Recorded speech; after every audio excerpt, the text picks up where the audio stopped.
Titanic படத்தை கண்டிப்பா எல்லாருமே பார்த்திருப்பீங்க. அந்த படத்துல வர டைமண்ட், ஹார்ட் ஆஃப் ஓஷன் அப்படின்னு சொல்லப்படுற அந்த டைமண்ட் நிஜ வாழ்க்கையில ஒரு சபிக்கப்பட்ட டைமண்ட். அந்த டைமண்டோட உண்மையான பேர் தான் ஹோப் டைமண்ட். 17ஆம் நூற்றாண்டுல இந்தியாவில் இருக்கிற கோல்கொண்டா ரீஜன்ல தான் இந்த டைமண்டை கண்டுபிடிக்கிறாங்க. இந்த டைமண்ட் கண்டுபிடிக்கும் போது நல்ல ஒரு டீப் ப்ளூ, அதாவது கரும் நீல கலர்ல இருந்திருக்கு. இதை பார்த்ததுமே ஒரு வித்தியாசமான ஃபீலிங் அங்க இருந்த மக்களுக்கு வந்திருக்கு. அதனாலேயே இந்த டைமண்டை கொண்டு போய் ஒரு இந்து கோயில்ல வச்சிருக்காங்க.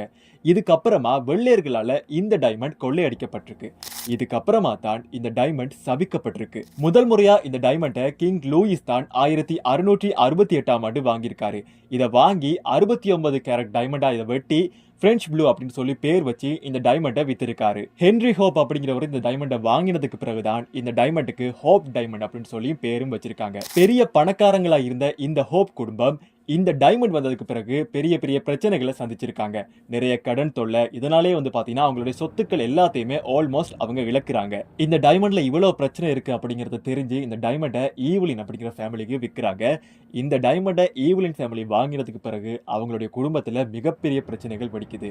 முதல்ல பாத்தீங்கன்னா ஈவ்லினுடைய பையன் வின்சென்ட் கார் ஆக்சிடென்ட்ல இறந்து போறாரு. அதை தொடர்ந்து அவங்களுடைய பொண்ணு ஓவர் டோசேஜ் காரணமா இறந்து போறாங்க. அதுக்கப்புறமா ஈவ்லினுடைய ஹஸ்பண்ட் ஒரு மர்மமான முறையில இறக்குறாரு. லாஸ்டா ஈவ்லினும் ஒரு மர்மமான முறையில இறந்து போறாங்க.